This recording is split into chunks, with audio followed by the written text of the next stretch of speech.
Okay, Montse, I want to welcome you to the show. Thanks for being here. We're ready to start. So, I'm going to start with our first question. So, what career did you want to do when you were in grade school, high school, and college? Um, I definitely wanted to be an artist. And I'm still an artist today, but I wanted to study like painting and graphic design, Oh, also anthropology and political science. And I did give all of that a uh try huh. and then realized that it wasn't really for me. So, what was it about it that wasn't for you? You're still an artist today, you said. So, it was the more anthropology side of it? I think it was college in College. general. I gave college a try for 1 year. And for the second year, I just audited a bunch of classes, like I Mm-hmm. went for free. Yeah. And the system in itself wasn't for me. There was a lot of things I couldn't figure out or didn't understand how they worked. Um, and then the content in itself too. I Mm-hmm. remember learning in anthropology classes, in a cultural anthropology classes, is that the Aztecs, quote unquote, were savages, and that the Taino people were like extinct Yes. and no longer existed. And when I heard all of that, I was like, no, this is not for me. This is not okay. So I dropped out and started doing whatever else I wanted to do. What college? Where did you go to college? University of Houston Okay. in Texas. Oh, in Texas. Okay. Yeah, Yeah, that it is incredible how the erasure starts and continues all throughout your learning, or rather unlearning, right? And so, what exactly. did you do after that? After that, I began working at this local cafe that was also, it's still open today in Houston in the east side. Eastwood is the neighborhood. It's called Bohemios. And it's an awesome place because it was opened by this Chicano Mm-hmm. couple from Houston. And it was an arts venue, music venue, cafe, gallery. There was just always a lot of cultural events going on there. And it was like my dream place because it was also sort of like my safe place. Yes. So I really wanted to work there. And I worked there for about a year. And I learned a lot about just like art and music and culture Mm-hmm. and, you know, my own history, my own culture. So that was definitely a place where I started sort of growing up. Yeah. Okay. Okay. And then right before, so you did that up until right before you learned about becoming a doula, or how did that manifest? So when I was working at Bohemios, I met my husband, Mm-hmm. who's now the person who's now my husband, and he was performing there. He was living in New York at the time, and he was on tour with his band. He's a musician of traditional Mexican music, Mm-hmm. and he was performing at South by Southwest in Austin. So they stopped by Bohemios for a show, a performance that they had there, and we met. And 2 weeks later, I was in New York living with him. It Wow. was like really quick Uh-huh. and really just sort of an impulse. Yeah. Um, but it was my intuition, Yes. who was Mm-hmm. like Mm-hmm. directing me When that you way. know, you know. When you know, you know. So Yes. I came to New York and I began learning about traditional Mexican music with him. Mm-hmm. So I began performing. And then I also, but more like in a community context. Yes. And I also began learning about ceremonial dancing because he's also a dancer. So I began doing all of that with him. And I was working at this high end coffee shop called O Cafe in the West Village on 6th Avenue and 12th Street. And I began learning about like coffee, just the Mm. world of coffee, like Mm-hmm. on a very like professional level. I was like this fancy barista. And I was making coffees for like movie stars and Yeah. TV stars and like famous people. And I really loved that job. I really did enjoy it because I learned a lot about plants and food, like good food, Mm-hmm. healthy food, and coffee. And that's what I was doing right before I got pregnant, and then later on decided to become a doula. So, how did you first hear about doulas? Or is it something you knew all before getting pregnant? And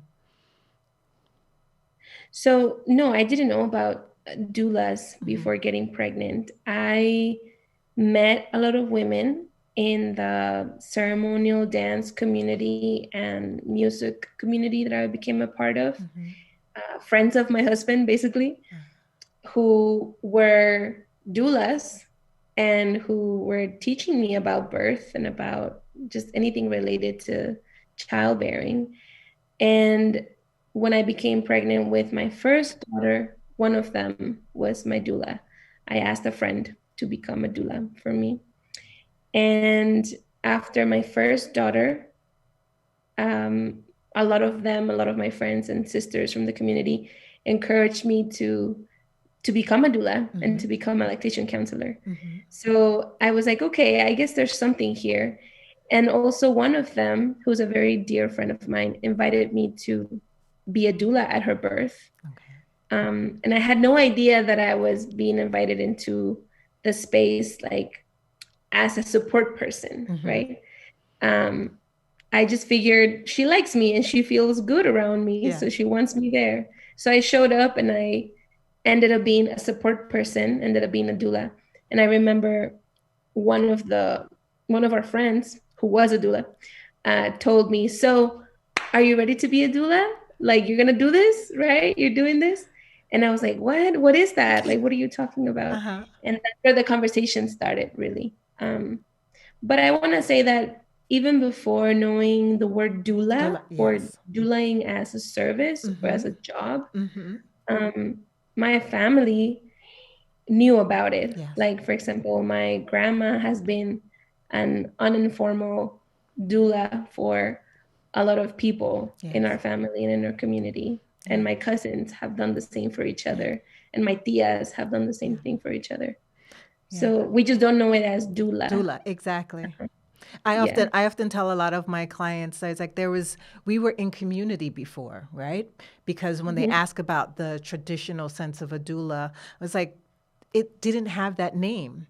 It was, we lived close to our aunt, our grandmothers, and we heard birth stories and we knew about birth and we knew what to do because we were a part of the birth. Like we were there, or seeing a woman in labor wasn't something that was foreign. It was once we started moving apart from our family and out into the world that it became something separate. So, and Yeah.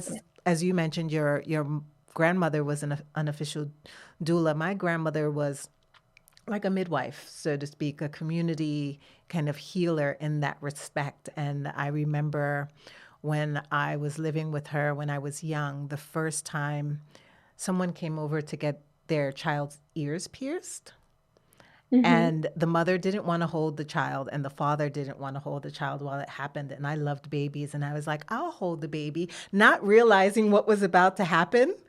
And then as Yeah. my grandmother came with the hot needle and the cork, and I was just like, I can't drop this child. And I have to stand here and witness this. And then realize my grandmother said, that's how your ears were pierced. And, the whole tradition of putting the string through it so it wouldn't close. And that was officially like the start of learning about community, was through my grandmother as well. So, yeah. You're right. There was always this big community. It just didn't have this word. Although there's like some, controversy, a lot of controversy around the word doula, right? Because of the Mhm. Greek, so to speak, meaning of it, which traditionally they said means slave. Yes. Yeah. But I remember I met with this woman, and we were talking about doula, and she said she was Muslim, and she said, like the Abdullah Ablangara, right, which is part of it in your brain. And she goes, but Abdullah means of God. So I always was like, oh, I like that meaning way more than, Wait, yes. yes, way better than a slave.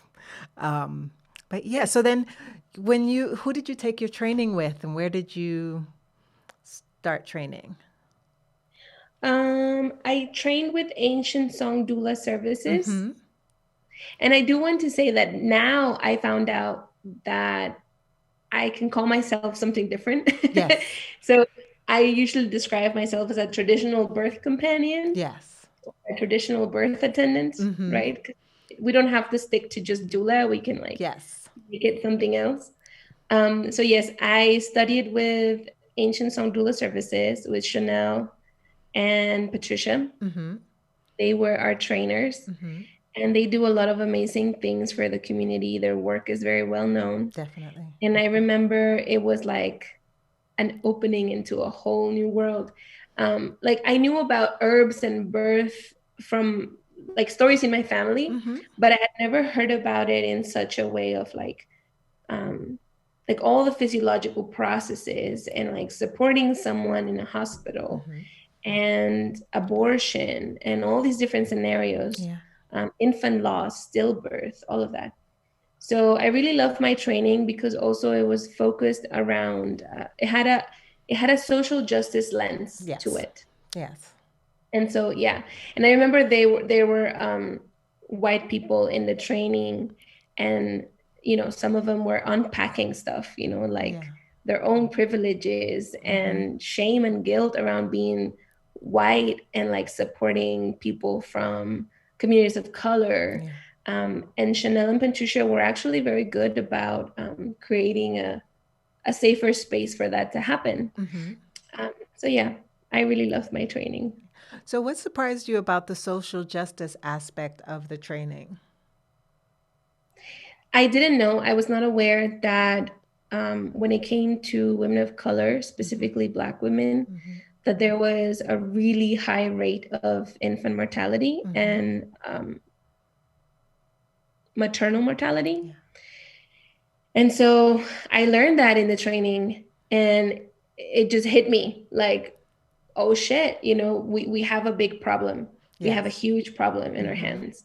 And not only that, but when I began assisting people giving birth, my first 5 births were either like undocumented migrants or Afro-Caribbean women who were like in very precarious situations. They were either in shelters or in abusive relationships or battling custody for other children with the court, etc. And the way that they were treated, you know, the things that I witnessed as a new doula, as a newborn doula, like, you know, first birth, were like deeply traumatic. And so the fact that at Ancient Song, they were teaching us how to be advocates and how to recognize what basically counted as obstetrical abuse, and how to be a witness for your client, but at the same time help them maintain their dignity and help them use their voice to protect themselves and their bodies and their babies. I think that's what I loved the most about that training. Yeah. And so having assisted your first 5 births and having had that experience, what did you find was most shocking about the way these women were treated in the hospital, and how did you help advocate for them? I would say the most shocking thing I saw is how quick doctors were to push sterilization on women. Oh, wow. Right? Okay. So like my very first hospital birth as a doula, my client was birthing their, I believe, 8th baby. It was her 8th baby. And she was living in a shelter, was fighting custody for other children, etc. Some of the children were in foster care. And the doctors were, and this was in the Bronx, the doctors were just like really, really pushing like for her to have a, I can't think of the word right now in English. Either a hysterectomy or her tube side? Okay. A hysterectomy, yes. and she just didn't want to. And they were giving her all the reasons why and just kept pushing and pushing and pushing. And several times she said, I don't want to do it. No, thank you. I don't want to. And they were like, well, you're right here. Like, we might as well do it, you know? And I remember a lot of things started coming up for me, right? Because I had heard of stories like that in my family as well. I have tias who were either forcibly sterilized, like they didn't even know that it happened until years later when they couldn't have kids. They would like go to the doctor and start investigating, and they found that they didn't have a uterus anymore. So I knew of that already happening in my family, and it like came up for me, right? So that was definitely like a wound that I didn't know I had, and that I had never like looked into or taken care of. So I had to like take a moment to like regulate myself and like check in with myself first. Because yeah, for a moment there, I was no longer available to my client, right? Because then I was going through my own stuff. And I remember crying. I cried at that birth. I cried so hard. I mean, my client didn't realize. But I stepped out and I cried really, really hard and just really sadly for what I was witnessing, and for realizing that it wasn't just my tia who went through that, but it was like happening all around, right? Like other women were going through it. And so it really did wake me up to the situation. And so I remember I walked into the room, like feeling better, feeling more relieved. I had like let go, I had released. And I talked to my client and I said to her, like, you know, no one can force you to do something that you don't want to do with your body. No one, not even a doctor. Like, it doesn't matter that they are doctors. They don't know everything, and they cannot force you to do something that you don't want to. So it's up to you. And if you don't want to have this surgery, like, I'm here to also let them know that you don't want this. And so it was me and also her sister who was there. And we both became like her advocates at that moment. And she didn't have the hysterectomy, but yeah, it was definitely a fight with the medical staff, because it was nurses and the doctor just like pushing for it. And, you know, I know that in their mind, it was like, you know, why do you want to, they were not saying it with these words, but they were implying like, why do you want to keep having children if, like, you know, your children are in foster care, or you already had so many, you all know, the biases. or you live in a shelter. They brought their biases in as it's as if it's just very transactional, right? And like removing your uterus is a transaction, and that it would have no life term effects on someone, and that is not surprising. And this was about how many years ago? About 8 years ago. Yeah, relatively recent. Very recently. 2010, 2012, right? 8 years, exactly. 20. And this is something that still is happening to this day, that women have to fight, especially marginalized women in those communities, like you mentioned, have to go in and fight with the staff when it clearly says on the patient bill of rights, you have a right to informed consent and informed refusal. And it seems like informed consent is the only one that they are interested in.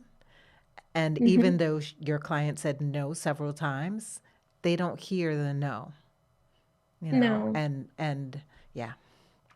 And now we have this conversation about informed consent versus embodied consent. Yes. Right? Because I think that informed consent is very limited. Yes. And it's just like, well, I gave you the information, and so now you know I'm going to do it either way. Yes, exactly. Like, that's not really consent. That's not really consent. Exactly. And how consent does, rather, not having consent, how it looks like in birth is a lot of times, like you mentioned, it's here's the information as they are in the process of doing the procedure of whatever procedure that they're doing. And it's oftentimes left up to the doula to say, wait, you know, I don't think she understood, or did she hear? And reiterating what is about to happen a lot of times.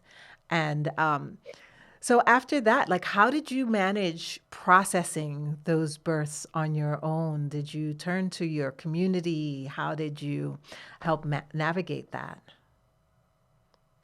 At the beginning of my doula career, I didn't really have lots of mentorship.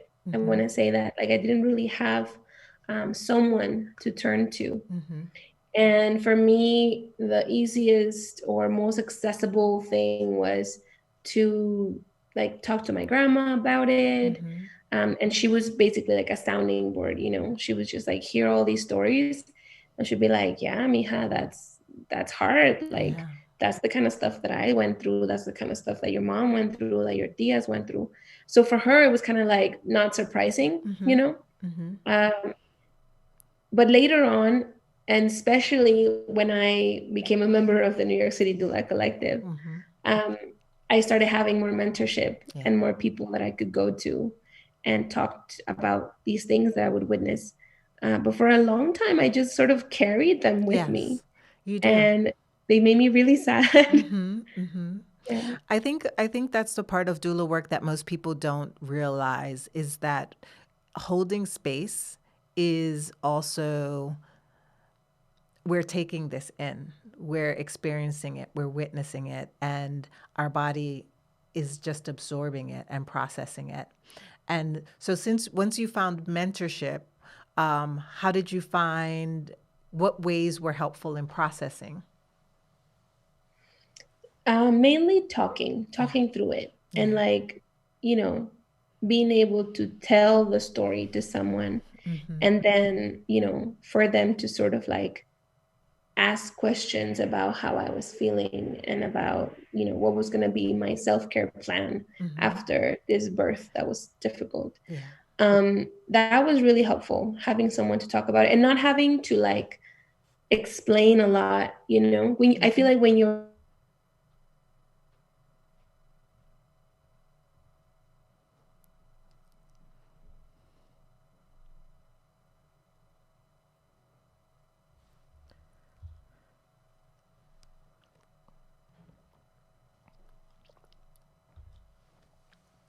for me, really, the best thing that helps me to process and to practice self-care.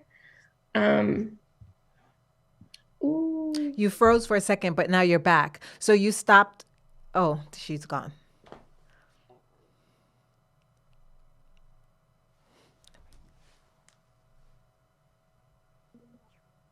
Oh, there you go. I was going to say dial back in. Where you had stopped off before was, you said talking was the last thing I heard, and then you froze for a second. You said having someone to talk to. If you remember that thought, you can continue from there. Yeah. So for me, the thing that helped me the most, and that still helps me the most with self-care and processing difficult situations in birth, is talking to other birth workers. Yes. Like being in a space with other birth workers and telling my stories and hearing their stories and just giving each other that support and that trust. That's what helps me the most, really.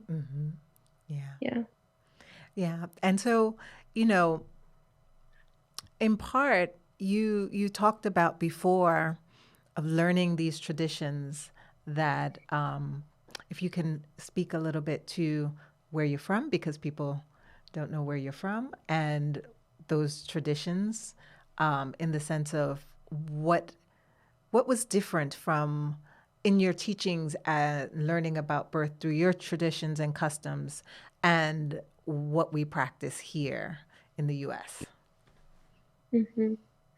So I was born in Mexico City by chance. I don't really know much about Mexico City. I never grew up there. I grew up in the state of Nuevo León, which is a northern state. It's a border state. I grew up in the south of Nuevo León. My family is Totonaca and also Nahuatl and also basically white. Lebanese, which is via Spain, and it's white, basically. So we are mixed. And then we also have some relatives that are Afro-descendant. So we are mixed, and we have also been migrants for several generations. So on my mother's side, my great-grandparents migrated from Veracruz, which is in the Gulf of Mexico, to Nuevo León.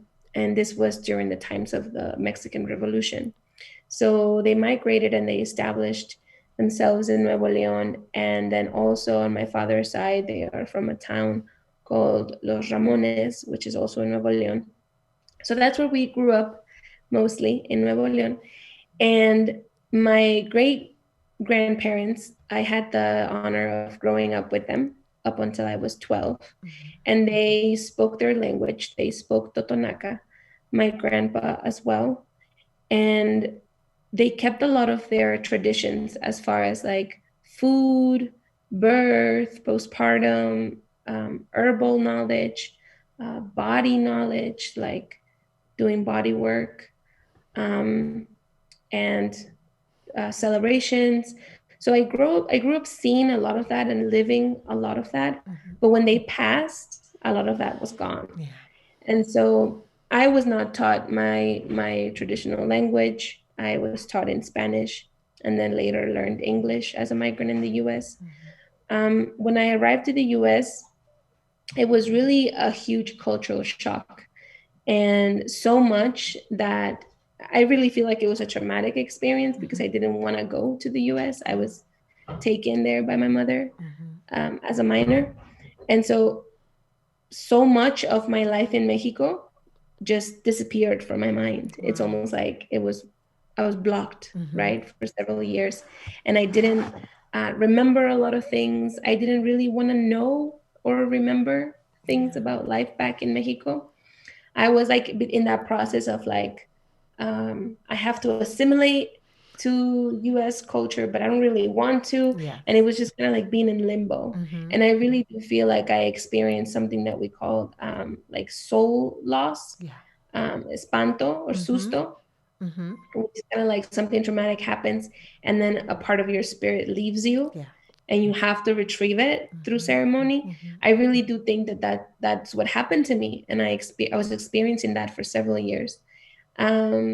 Later on, when I met my partner now and started reconnecting, right, doing the journey back home and reconnecting to our traditions and our ways, that's when, I became pregnant and I started doing doula work.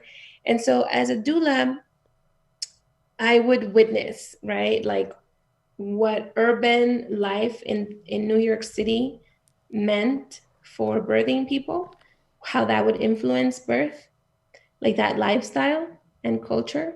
And then what I had heard about or seen or witnessed in my family, how we saw birth. And it was like two very different worlds, right? And sometimes they would kind of come together, but for the most part, it was like two very different experiences. And so I started slowly incorporating the things that I knew and that I had access to in my family, like our knowledges, into my doula work, right? And so for us, pregnancy is all about harnessing your energy, protecting belly, baby. You're susceptible to moon energy, to sun energy. You're susceptible to people that are around you. So we're all about that protection and nourishment for the mother. And then in birth, it's like we have like herbal allies to pull from. We have the Rebozo. We have music and prayers that we use also. And then the postpartum, it's all about temperature and like warming the body back up and closing the body back up and sort of like grounding the birthing person back in their bodies. Because we do understand that the soul leaves the body during birth, and that, to go retrieve your baby, to go get your baby. And once you're back and you birth this baby and you're nursing, you have to have all these ways, these tools, these ceremonies and rituals to bring the person back to their body fully and ground them. And so we do that through food, through the rebozo, through body work, through baños, herbal baths, We also do it for the baby. The baby also has its own rituals and ceremonies and prayers that are said to the baby, and herbs that I use for baby. And then the placenta as well. So there's like everything, every aspect of it, there's a method and a way to go about it. And the difference in like urban life, in the big cities, is that it's very easy to become disconnected from that because of the rhythm of life. Like everything is so quick, so Yes, quick. fast. Everything needs to be a quick fix. Everything is monetized, right?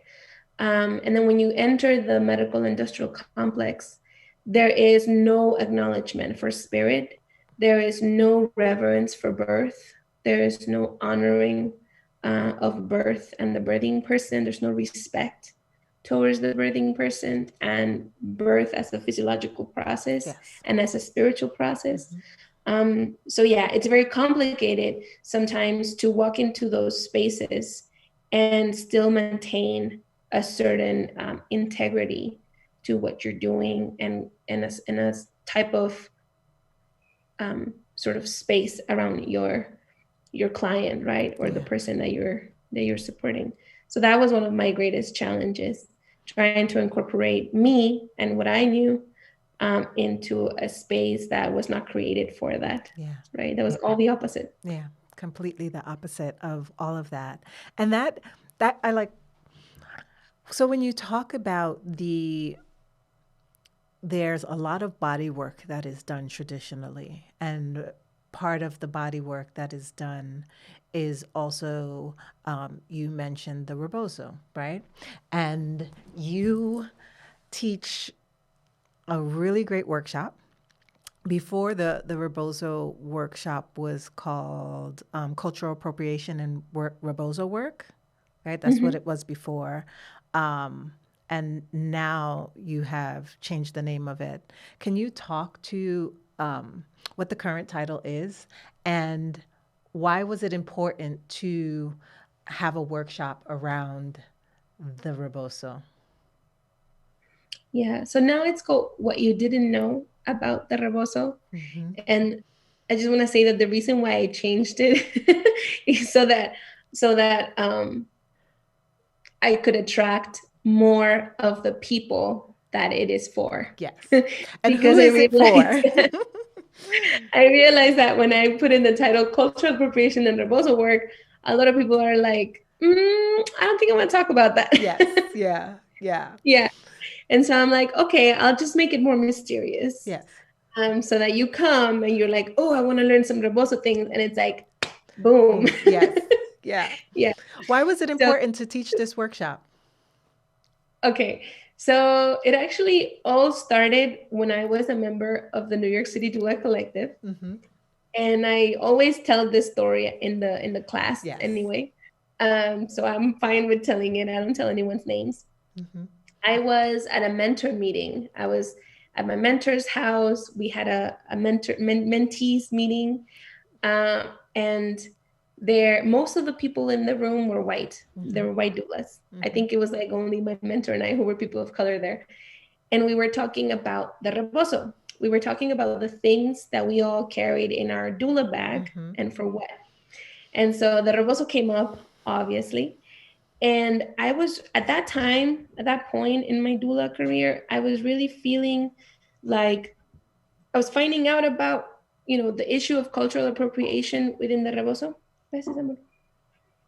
And I was not happy about it. I was very resentful about it. I was very angry and upset about it. I was like, why is this happening? Like, why?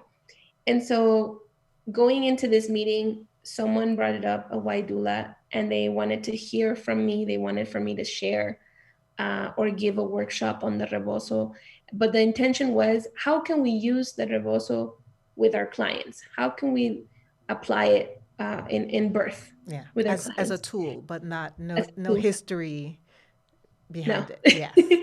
And so I got really upset with that question, and I probably shouldn't have reacted this way, but I got really upset, and I straight up told everyone in the room, like, well, I don't feel like sharing. Like, why should I? Why do I have to?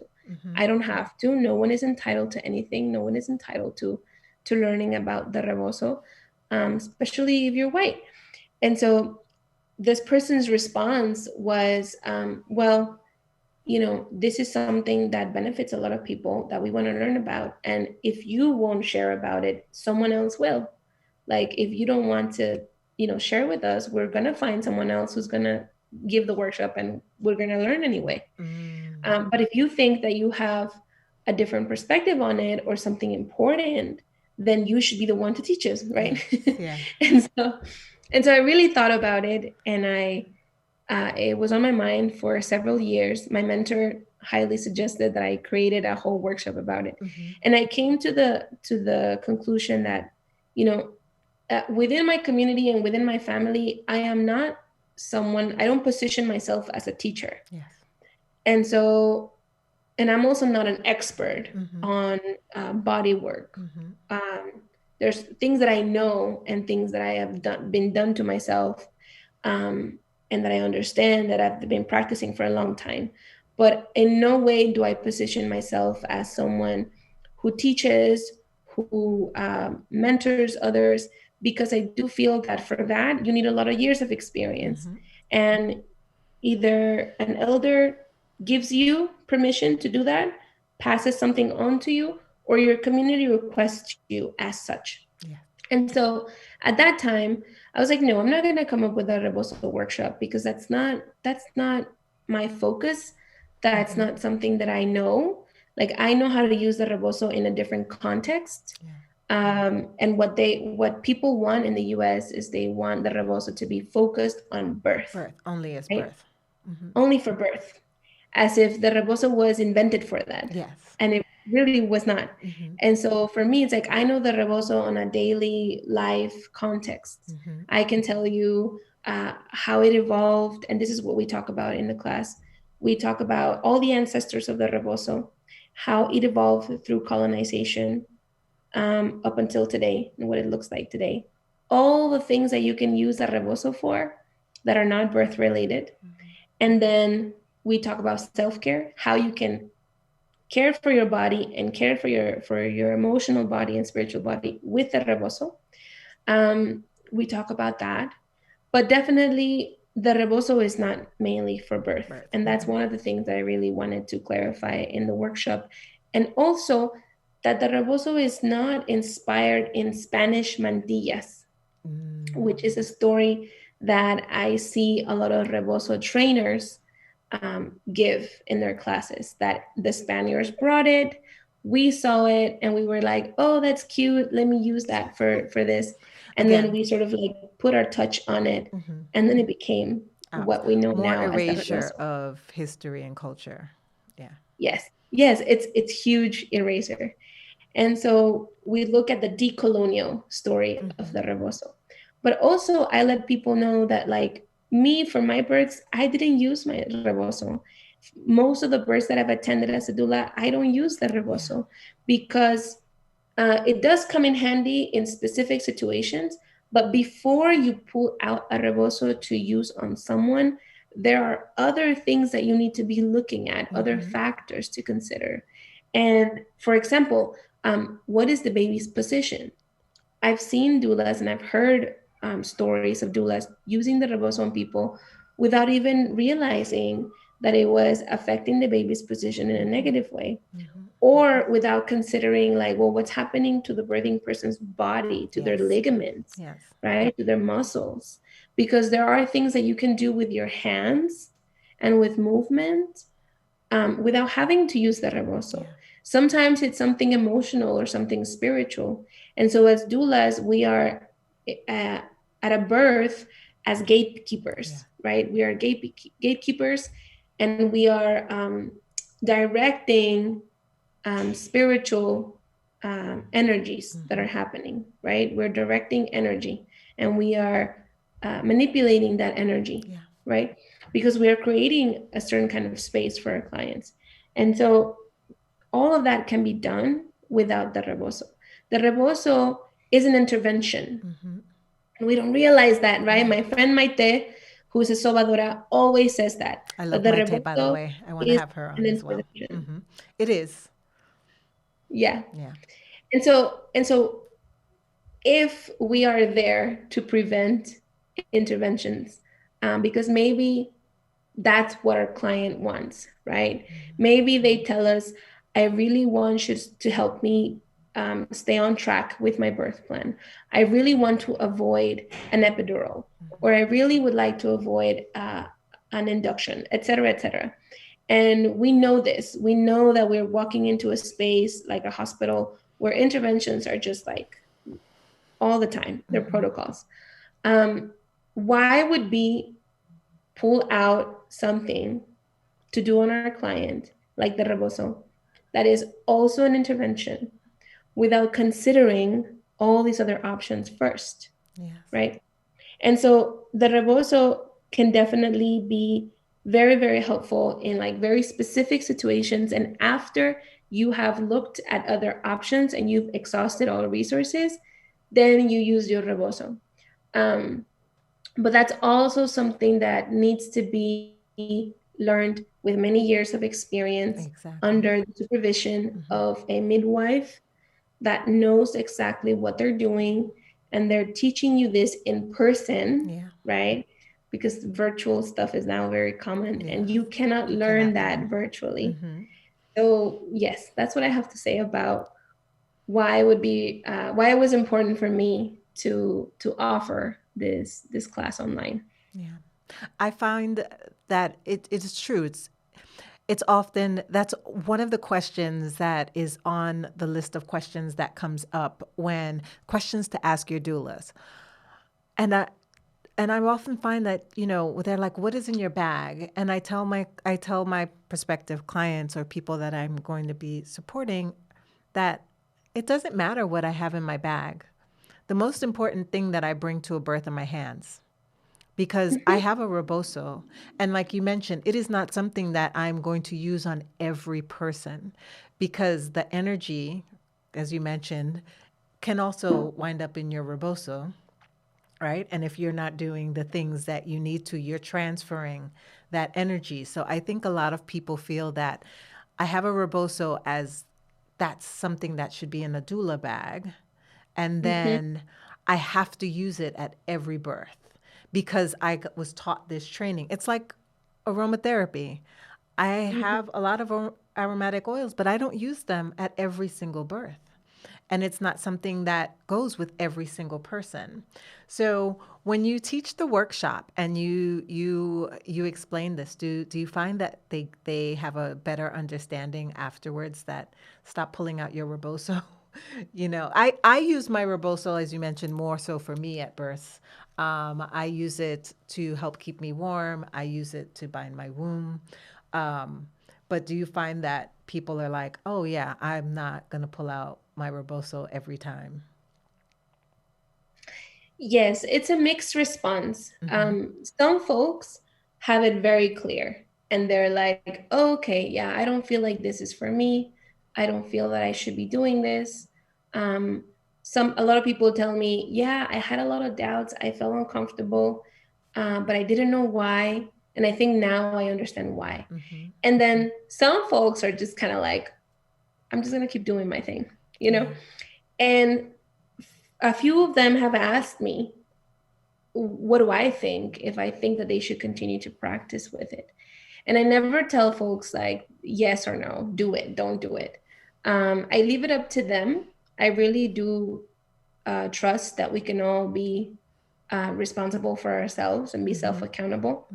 But I think that if you are even asking the question or like wondering about it, maybe you shouldn't, right? Yeah, I Yeah. agree. And how has the response been overall with teaching the course?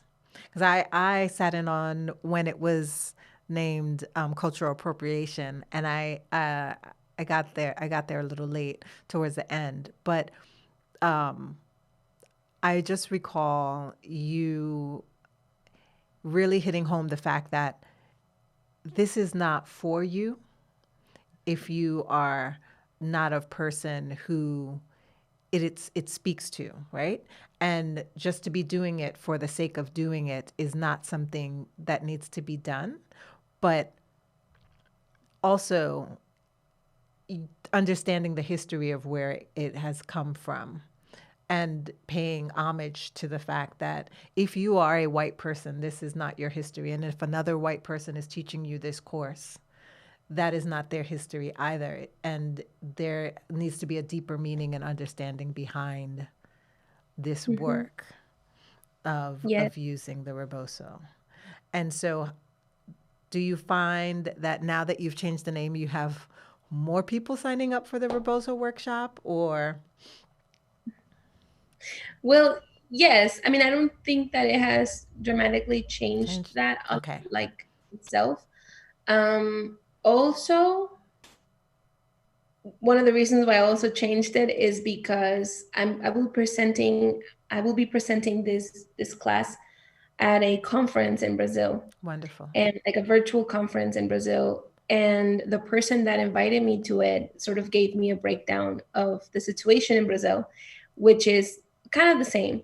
You know, she's like, in Brazil, there's a lot of white doulas, a lot of white Brazilians doulas that are using the Rebozo because of this midwife, this white midwife who took it there.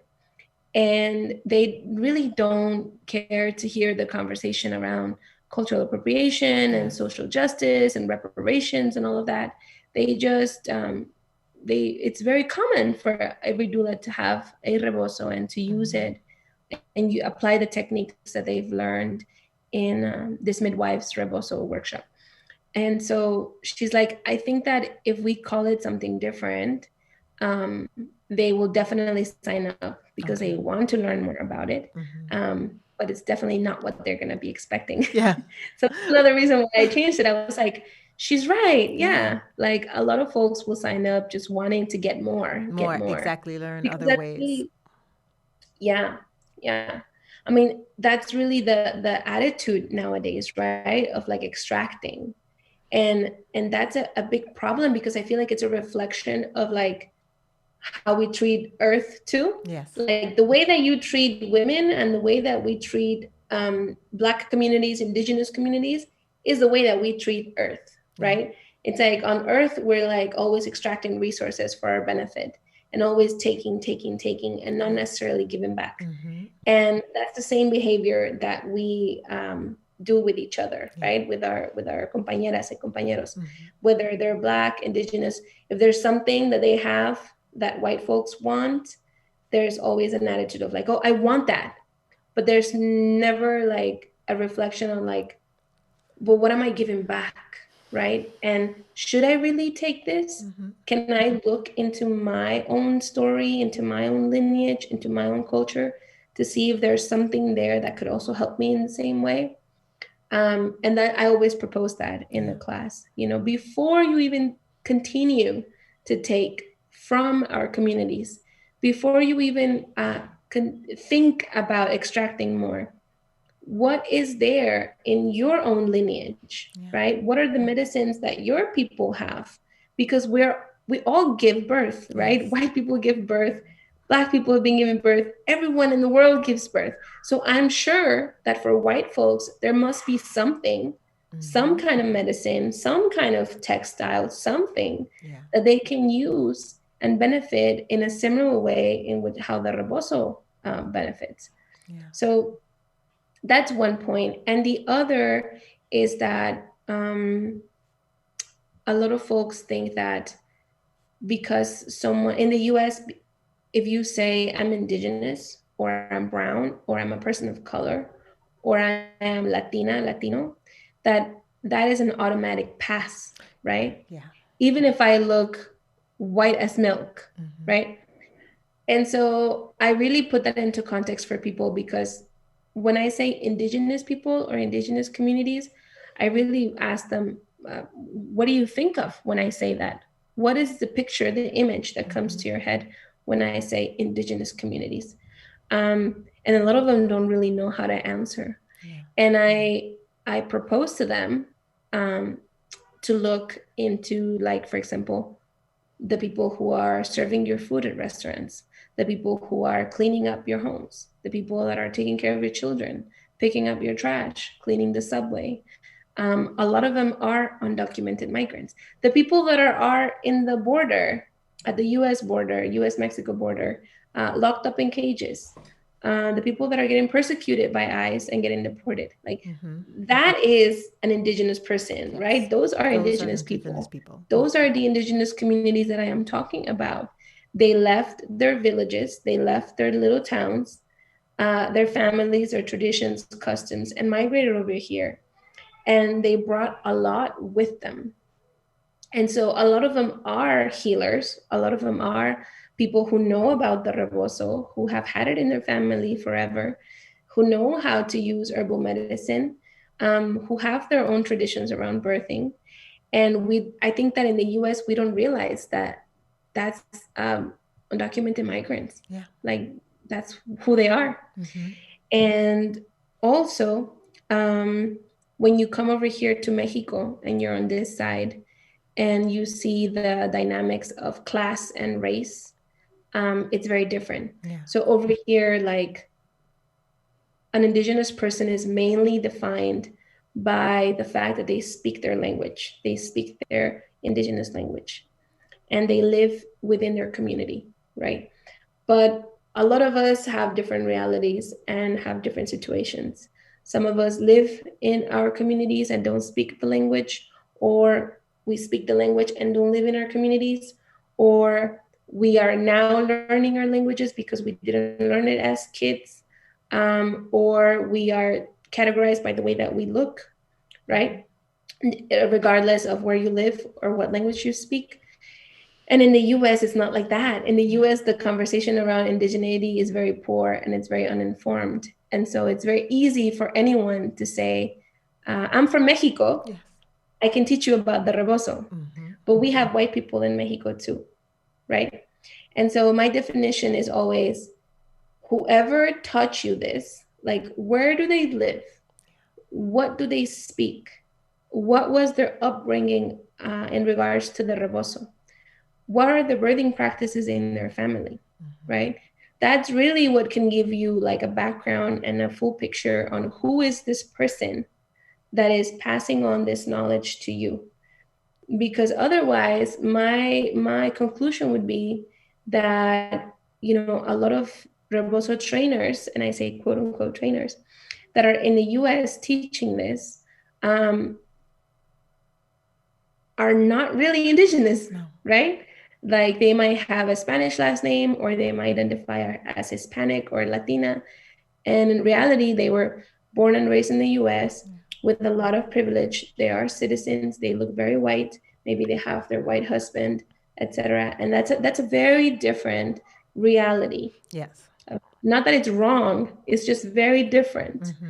And also in community, we don't learn through workshops and certifications, right? There's no such thing in an indigenous community. There's no such thing as a rebozo workshop or a rebozo training. I always tell folks that if they ever come down to Mexico and they want to learn something from someone, they're going to have to stay and live near them so that they can go to their homes and help out, cook, clean, take care of the kids, feed the animals. When it's the time of the siembra, of planting corn, go and help. When it's the time for harvesting, go and help. Because within that daily living, the teachings will come and the knowledge will be shared. And that's really how you learn something in community, through everyday living and through practicing. But it's never like a 3-day intensive that you pay for. And then you get your paper and a permission to go and practice. No. I like that. And that was the one thing that I had loved about the workshop that you taught, that you spoke about being in community in a way that we don't think about over here in the US. Of community is not just of taking, right? It is of pouring back and filling back up the cup. And I think that is something I had just, I recorded a little video about that same thing, of people who who come to the community and say, post this for me, do that for me, please get this word out about this, but there's no pouring back into the community. And we really need to stop thinking about what my community can do for me and what I can also do for my community. And it doesn't always have to be, like you say, monetize. It can be, little things, maybe promoting that person or thinking of that person when you wouldn't normally think of that person, to refer them or their services, as opposed to you taking that on for yourself because they've done something. And I think, especially around doula work, we don't, that a lot of times I'm seeing it does not happen in that way. It's just like, do this thing for me. But there's not that community, the true community of like, let's go have lunch and just talk. I used to tell people all the time that, you want to know somebody, invite them out to have coffee. And see, if your spirit is drawn to someone, meet people. That's how you're going to meet people. And I'm always telling people I'm available for coffee, or tea or whatever, just to meet people and see how we work. And I really appreciate you for bringing that out and saying that, because I think more people need to hear that message. Thank you for that. Yeah. The next segment that we get into is called Daily Inspiration. So I want to know, what's your favorite scent? My favorite scent? Yeah. I was taking notes this morning. No, whatever comes to your mind. And Han. Uh-huh. Hold on, let me take notes on that. My husband was really cracking me up because we're always talking about body smell, like what your body smell says about what you eat. Mm-hmm. And what you need in your body at the time. Yeah. So TMI, recently my body smell has been very much like onions and garlic, right? Like I smell myself and I'm like, oh my God, I smell like onions. I smell my sweat or my armpits. Yes. It smells like onions and garlic. And he's like, you eat a lot of that. Like maybe detox from onions for a little bit. Yeah.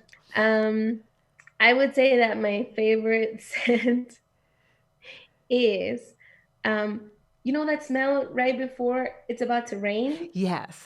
Or like wet soil or like humidity. Yeah. You just smell it in the air and you're like, oh shit, it's about to rain. Yeah. Yes, exactly. I like that smell. I really do. And then afterwards, when the soil is really wet and you smell that wet soil, I really love that. Okay. That's a nice one. The right before the rain, that is a particular scent that it's hard to explain what it is. Like you just have to know. And I like that one too. What's a book, film, show, or podcast that is inspiring you right now?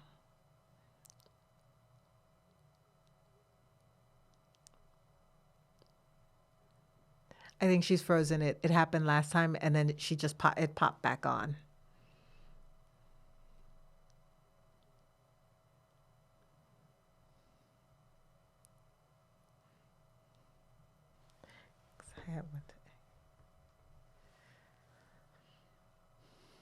There she goes. Oh, you froze for a second. So we didn't hear anything. We saw you look at your notes.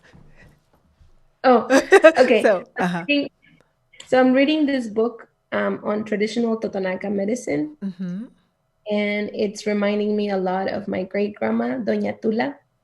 And it's really inspiring because it's a reminder of like how we have to be very conscious and aware and careful of how we walk on earth, right? Like everything has a spirit, everything is energy. So one of the biggest things that I'm learning through this book, like sort of relearning or remembering through it, that my great grandma would always talk about, and that the people here in the town where I live with my husband, this is his town, his ancestral land. They talk about it in the same way. They talk about the spirits of the mountains. And so in our language, we have two, feminine and masculine per se, because there's more genders than that. But we have Kiwikolo, which is the spirit of El Monte, of the mountain. And then the counterpart, which would be Kiwichat. And here, they call it the same energy, they call it tapanyuco. And it's like the spirit that takes care of the mountains, but also like the deer and animals, plants, everything. And so I'm reading this book and I'm just finding all the similarities between like what I learned within my family. Even though we were removed from our ancestral land. And then now here in my partner's ancestral land, how they view it the same way, they just call it a different name, but it's the same thing. And so, yeah, I'm really loving that book. And for a show, I'm watching these videos on Facebook of, her name is Nancy Rizol. She is Quechua from Ecuador. And she's a very famous person, apparently. She still dresses in her traditional clothing. And she gives you a tour of her home in the mountains and her animals and everything. But she's very funny. Funny in a way that is scary, because through her humor, you can see that she's very sharp and very smart and sarcastic. Her humor is so sarcastic and dark. And she's just very proud of like her culture and who she is and her language. And she also has a TV show with like a white Ecuadorian. And it just, to me, she's just like very dignified and very funny. And like she knows how to move in both worlds very easily. And I really love, yeah, I'm having a lot of fun watching her episodes. You'll have to send me the Facebook. link. I'd love to see that. I'd really love to see that.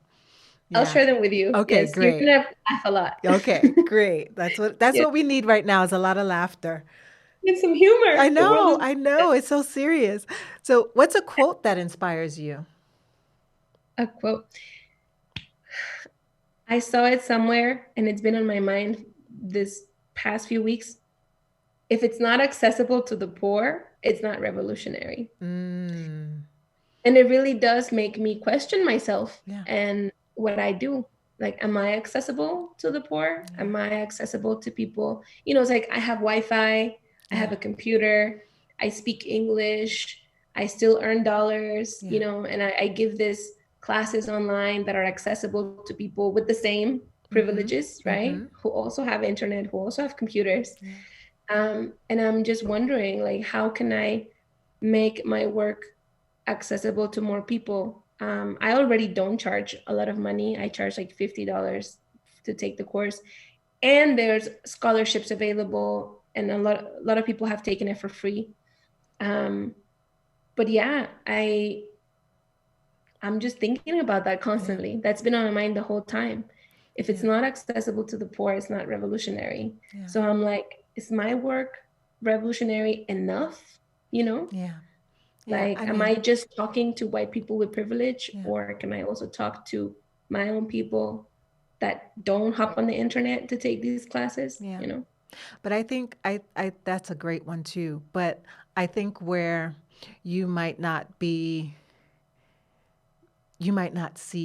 the revolution of your work is in the when I tell someone after I've taken a course what spoke to me about that course, and they tell someone that same thing. So there is a connection to the revolution, because word of mouth and stories is how things get passed along, and we're talking about it, and there are people that are talking about it that you might not be aware of. And offering scholarships, I think, is a great way as well, because those people then take it, right? You offered them something for free, and now they're going to take it out into the world. So whereas you don't see it immediately being tangible, it's happening. So you are doing revolutionary work. You definitely are. Yeah. Don't be hard on yourself. You're doing great. We have that enough. So the last segment is a birth story. And if you would like to share your birth story with us, like how I was born, or how my kids were born? How your kids were born, like, what were those experiences? The first one was born inside the sweat lodge. We call it temazcal. For folks who may not know, it's a small structure, sort of shaped like a half circle, made on the floor. And here in Mexico, the traditional temazcal is made out of clay. Sometimes we'll also make it out of branches if we're making like an individual one for one person or two people only. But it's usually made out of clay, and it has volcanic rock that you heat up in fire and then throw water at it, and it steams up. Mm-hmm. It gives out steam. So you're in there completely dark, in darkness with the steam. And so it's therapeutic. Yeah. It's used for like countless medicinal purposes and, ailments and chronic pains, but also spiritual ailments and emotional ailments. So my daughter was born inside temazcal, the first kid. She's 7, and we didn't like close it to be dark, and we didn't make it too hot. We only put like 4 little stones in there. Mm-hmm. I had a midwife. She's a midwife in New York. She's from Peru. And it seemed like she was very much on board with the whole plan, mm-hmm. Up until like the second when I was pushing, and she kind of like didn't want to do it anymore. I was in my bedroom. Okay. And my doula was actually pretty cool about like pushing through and sticking to the plan. Uh-huh. And she was like, no, let's walk to the temazcal, to mm-hmm. the sweat lodge. So we walked, and I remember it was raining outside, and I was going, basically with only a shirt on, and my butt was all in the air. And we had to go through these stairs to get to the backyard where the sweat lodge was. And my midwife was just so scared that I would like fall or slip or something. And then we finally made it inside, and I just went on all 4s. And I remember people telling me to like scoot over a little bit more. And I was just like, nope, this is where I'm staying. Like the baby's coming out now. Yes. And I had that kind of situation where you're at 5 centimeters, and then less than 20 minutes later, you're pushing a baby out, right? Yeah. It just sort of like, boom, happens. So I had been pushing. I had been like feeling the rectal pressure for a while, and my midwife just kind of didn't believe it. She was like, are you really pushing? I don't know. And me giving birth the first time, I didn't exactly know that like what was happening, but I just knew it. I was like, this baby's about to come out. Mm-hmm. And so I'm in the sweat lodge on all 4s, and I think I pushed like two times, and she slid out. I didn't even really feel the ring of fire. She just mm-hmm. kind of like slid out. Mm-hmm. And I asked everyone, like, when they told me that the baby was born, I was like, what? Really? Like, how? And I turned around, and they handed me the baby. And just like, I was in shock. I was like, I thought I was going to feel ring of fire, all these things. And no, it was very quick. Then my second baby was born in the water, and she was a non-assisted birth. Mm-hmm. I was in New Jersey, no longer had access to Obamacare. Mm-hmm. It was very weird times to give birth at home, because there was this whole issue with insurances where you didn't know if they were going to cover home birth or not. Yes. So you basically had to be prepared with money to pay your midwife in case, insurance would not kick in. Mm-hmm. So I decided to not stress about it and just let it go and not have a midwife. Mm-hmm. I was like, I'm not even going to jump on that whole, stress wagon of like money, the midwife, the insurance. I'm just not going to have a midwife. Mm-hmm. And so my second baby was born in Jersey City in the water with 2 doulas present, my husband, my friend who was taking care of my first kid, and no assistance. And she took longer than the first one. Mm-hmm. So it's not true that your second baby is always quicker. Yeah, that's true as well. Sometimes they take longer because she was bigger. She was a almost 9-pound baby. Oh. It took a lot of physical effort to get that out of my body. Mm-hmm. And I remember I had a lot of, I just didn't want to birth the placenta. It was taking me a long time to birth the placenta. And Jessie was one of my doulas. I love Jessie. And I remember her, like, they were telling me, like, come on, mama, you have to push this placenta out. And I was on the bed, just like defeated and Mm-hmm. like no energy, so tired. I was just like, no, I'm done, please. And they're like, no, like this placenta needs to come out. So she asked me a question that was like a perfect cue for me. Mm-hmm. She was like, what are you holding on to? Yeah. Like, just let it go. What are you Mm-hmm. holding on to? Mm-hmm. And that's when I was like, oh shit, I don't know what it is, but I don't want to be holding on to anything. Like, let me just get this placenta out. Uh-huh. And I got up, and with one put, when I felt the surge come, I just pushed it out, and she had the bowl right there and Mm-hmm. caught it.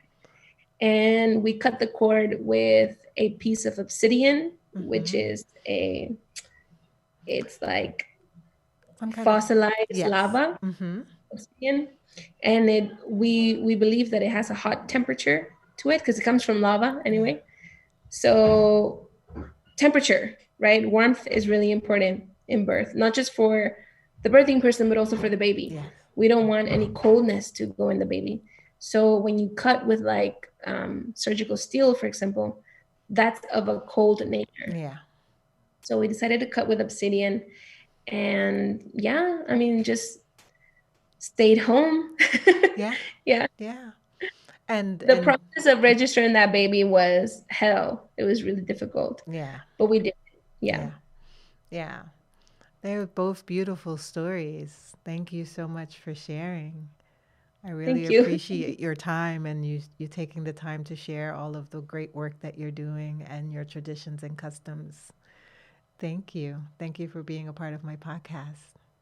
Thank you for inviting Oh, me. I'm really definitely. honored. Oh, definitely. I can't wait for you to hear it. I can't wait for everyone else to hear it as well. It was a wonderful story. Thanks, Montse. Thanks so much. And I'm going to send you an email to follow up to let you know when it'll be released and everything like that. Okay. All Thank right. you. Yes. Thank you. Um, You have any I want other? to say that right now the two virtual offerings that I Oh, yes. have Mm-hmm. are one on the Rebozo, Mm-hmm. what you didn't know about the Rebozo, and also a free birthing class. It's called Free Birthing from an Indigenous Perspective. And it's basically for anyone who is planning on having an unassisted birth and anyone who wants to support people in unassisted birth. So it's for birth workers and for pregnant people. You don't have to be pregnant to take it. Maybe you're just thinking of conceiving and you're considering free birth. It gives you a lot of like resources and like advice on like the things to have ready, how to prepare, all of Oh, that. that's great. But also it focuses largely on like birth as a ceremony, right? Like the spirituality of pregnancy, birth, and postpartum for the parent and for baby. And according to uh, Totonaca Nahuatl ways, the way that I learned it. And yeah, it's also available online. I offer this every 2 weeks. Every 2 weeks. I was just about to ask how often you offer. And where can people find you? So on Facebook, I am as Montse Olmos, which is my name. And on Instagram, you can find me as Mujer de la Tierra. I only use those two social media platforms. Great. I also have a lot of content on Patreon, patreon.com/Mujer de la Tierra. There's more content there as far as birth, food, music, traveling, just a lot of things that I'm interested in and that I'm doing. You can find it there. Great. Yeah. That's wonderful. I will definitely list those in the show notes as well and on all the platforms when I post them on social media. Thank you. Thank you so much for being here and being part of my podcast. I hope to see you soon Thank the you. next time I come to Mexico. Alrighty. All right. Sounds Okay. good. All right, We'll great. talk. Okay, talk soon. Gracias, Annette. A la orden, Bye. como To siempre. Raul, Raul, I think. yes. Yeah. Yes. Thanks so much.